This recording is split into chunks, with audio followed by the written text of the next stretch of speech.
Mummy आप हमारे साथ बेंगलोर चलो, पापा थे तो अलग बात थी, अब आप अकेले यहाँ गांव में कैसे रहेंगी? बेटे अनिल ने कहा तो मैं असमंजस में पड़ गई। हार्ट अटैक से हुई उनकी अचानक मौत से मैं अपने आप को लाख कोशिश के बाद भी संभाल नहीं पा रही थी। 12 दिन हो जाने के सभी मेहमान चले गए। बेटा अनिल और बहू अनीता दोनों ही इंजीनियर हैं।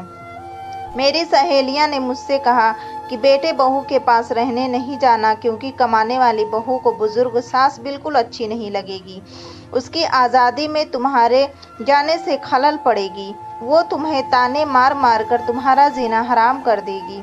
वैसे भी भाई साहब ने जीते जी ही पूरी संपत्ति बेटे के नाम कर दी थी। ऐसे में तो पूरी संभावना है कि बेटा यहाँ बहू या मकान बेचकर माल तो सब ले लेंगे और तुम्हें पाई पाई के लिए तरसा देंगे। लेकिन बेटे बहू के साथ जाना मेरी मजबूरी भी थी। 60 की उम्र में अपने घुटनों के दर्द के कारण मैं अपनी किराना दुकान चलाने में असमर्थ थी। 12 दिन के कार्यक्रम का पूरा खर्चा बेटे ने ही लिया, लेकिन छोटे मोटे खर्च के लिए बेटे के आगे हाथ फैलाना मुझे ठीक नहीं लगा, और जो थोड़े बहुत पैसे हमने जमा करके रखे थे वे खर्च हो गए। अब हालात ये थे कि मेरे पास 100 रुपये भी नहीं थे। असमंजस में मैं अनिल को कोई जवाब नहीं दे पाई। इतने में अनीता ने कहा, मम्मी जी बताइए कि कौन कौन सी साड़ियाँ रखनी है, मैं आपकी सूटकेस पैक कर देती हूँ। अनीता के ऐसा कहने पर मैं कुछ बोल नहीं पाई और चुपचाप इन लोगों के साथ बेंगलोर आ गई। अनिल और अनीता दोनों ही मेरा पूरा ख्याल रखते, सभी साथ ही में खाना खाते। अनीता मेरी पसंद के हिसाब से खाना बना देती। दोनों की यही कोशिश रहती कि मुझे इनकी याद न सताए, मैं खुश रहूं। 8 साल का पोता चींटू और तो दादी माँ कहकर मेरे आगे पीछे घूमता रहता। मैं कोई भी चीज के लिए बोलती तो वो चीजें मुझे बराबर ला कर देते। ये सब देखकर मेरे मन को बहुत शांति मिल रही थी। मैं सोचने लगी कि लोग बेवजह ही आजकल के बच्चों को बदनाम करते हैं कि वो लोग बुजुर्ग माँ बाप की कदर नहीं करते, खासकर यदि बहू कमाने वाली हो। तो आज सबने बाहर घूमने का कार्यक्रम बनाया। मॉल में घूमते घूमते अनिल और अनीता एक दुकान से कुछ खरीदने लगे और मैं चिंटू आगे थोड़ा बढ़ गए। आइसक्रीम की दुकान पर चिंटू ने कहा, दादी माँ मुझे आइसक्रीम खानी है। मेरे ऊपर तो मानो बिजली गिर गई, क्योंकि मेरे पास तो पैसे थे ही नहीं। इतने दिनों में पैसों की कोई ज़रूरत महसूस भी नहीं हुई थी। अब क्या करूं? मेरा उतरा हुआ चेहरा देखकर चिंटू ने फिर कहा, दादी माँ प्लीज़ ले दीजिए ना। सॉरी बेटा, मैं अपना पर्स घर पर ही भूल गई। मेरे ऐसा कहने पर चिंटू ने मेरी तरफ कुछ अजीब नज़रों से देखा। उसे लगा कि आइसक्रीम न दिलाने पड़े इसलिए मैं बहाना मार रही हूँ, लेकिन मैं कर भी क्या सकती थी। मुझे अपनी बेबसी पर रोना आने लगा। मैं कैसे दादी हूँ कि अपने पोते को आइसक्रीम भी नहीं दिला सकती। इनके जाने के बाद पहली बार मैं अपने आप को बहुत ही असहाय महसूस कर रही थी। हमने बाहर डिनर किया। अनीता ने मेरे पसंद की काजू करी ऑर्डर की थी, लेकिन मुझे उसमें भी स्वाद नहीं आ रहा था। घर आने पर थोड़ी देर सभी ने टीवी देखी। अनिल सोने चला गया और अनीता चिंटू के कमरे में गई ताकि मच्छर की टिकिया लगाकर उसे ब्लैंकेट आदि देकर सुला दे। मैं भी अपने कमरे में सोने जाने लगी। इतने में मुझे चिंटू की आवाज़ सुनाई दी, मम्मी दादी माँ बहुत ही कंजूस हैं, तो ऐसे कैसे बोल रहा है?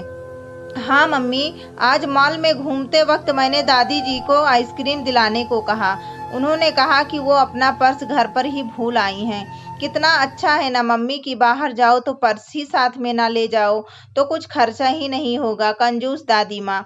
ये क्या है चिंटू? दादी माँ के लिए ऐसा बोलते वक्त तुम्हें ज़रा भी विचार नहीं आया? क्या तुम उनके दुख को समझ सकते हो कि वो फिलहाल कितने दुख में हैं? दादी माँ को क्या दुख है बेटा? अभी तक दादी माँ और दादाजी गांव में एक साथ रहते थे। अब अचानक दादाजी हम सबको छोड़कर चले गए। जिस व्यक्ति के साथ हम 24 घंटे रहते हैं, साथ में उठते बैठते हैं, साथ में खाना खाते हैं, अपना दुख सुख शेयर करते हैं, वही व्यक्ति अचानक हमसे बहुत दूर चला जाता है तो कितना दुख होता है। ये अभी तुम नहीं समझ सकते। सोचो, अचानक तुम्हारे मम्मी पापा तुमसे बहुत दूर चले जाएं, इतनी दूर कि कभी वापस ना आए, तो क्या तुम्हें दुख नहीं होगा? नहीं मम्मी, मैं आप लोगों के बिना नहीं रह सकता। बेटा फिर सोचो दादी माँ दादा जी के बिना कैसे रह रही होंगी। ऐसी स्थिति में यदि वो अपना पर्स घर पर ही भूल गई तो तुमने उन्हें कंजूस तक कह दिया। तुम्हें तुम्हारे प्रति उनका प्यार नहीं दिखा। जब भी तुम्हें स्कूल से आने में 5-10 मिनट की देरी हो जाती है तो वो लगातार बालकनी में खड़े होकर तुम्हारा रास्ता देखती रहती हैं। उस दिन उनके घुटनों में बहुत दर्द होने के बावजूद तुम्हारे कहने पर उन्होंने तुम्हारी मनपसंद मेथी मटर मलाई बनाई थी। इसीलिए बेटा, किसी के लिए भी कोई भी राय बनाने से पहले उस व्यक्ति के दृष्टिकोण से भी सोचना चाहिए। सॉरी मम्मी, ये वार्तालाप सुनकर मुझे अपनी बहू पर बहुत गर्व हुआ। उसकी जगह यदि मैं होती तो शायद मैं भी अपने बेटे को इतने अच्छे से नहीं समझा पाती। सुबह अनिल ऑफिस चला गया और चिंटू स्कूल। अनीता ऑफिस जाते जाते मेरे हाथ में कुछ रुपए देने लगी। ये क्यों बहू, मुझे पैसों की क्या काम है? मम्मी जी, इंसान को पैसों का कब काम पड़ जाए कह नहीं सकते। आप मंदिर जाती हैं, कभी दक्षिणा चढ़ा दीजिए, कभी चिंटू के कोई चीज ले लीजिए, जिद करने पर उसे वो चीज लेकर दे दीजिए। लेकिन बहू, मम्मी जी, यदि यह पैसे अनिल आपको देता तो क्या आप मना करती? नहीं ना, आपकी बहू भी कमाती है, तो फिर आप अपनी बहू के पैसे क्यों नहीं ले सकती? अनीता की बातें सुनकर खुशी के मारे मेरी आंखों में पानी आ गया। जो बात मेरा बेटा भी समझ ना सका वो बात मेरी बहू ने समझ ली थी। मैं ईश्वर से प्रार्थना करने लगी कि मेरे जैसा बहू सबको दे। लोग बेवजह ही कुछ कमाने वाली बहुओं के दुर्व्यवहार को देखकर सभी कमाने वाली बहुओं पर लांछन लगाते हैं कि वे तुनक मिजाज और घमंडी होती हैं। सास ससुर उनको बिल्कुल अच्छे नहीं लगते हैं। यदि कुछ बहुएं अनीता जैसी समझदार सुलझे विचारों वाली, बड़ों का सम्मान करने वाली भी होती हैं। आज अनीता ने कमाने वाली बहू के बारे में मेरी आंखों पर पर्दा हटा दिया। सो दोस्तों, अगर हमारी वीडियो आपको पसंद आए तो प्लीज़ हमारे चैनल को सब्सक्राइब ज़रूर करें और ज़्यादा से ज़्यादा शेयर करें और कमेंट में लाजमी बताएं कि आपको कैसा लगा। Thank you so much.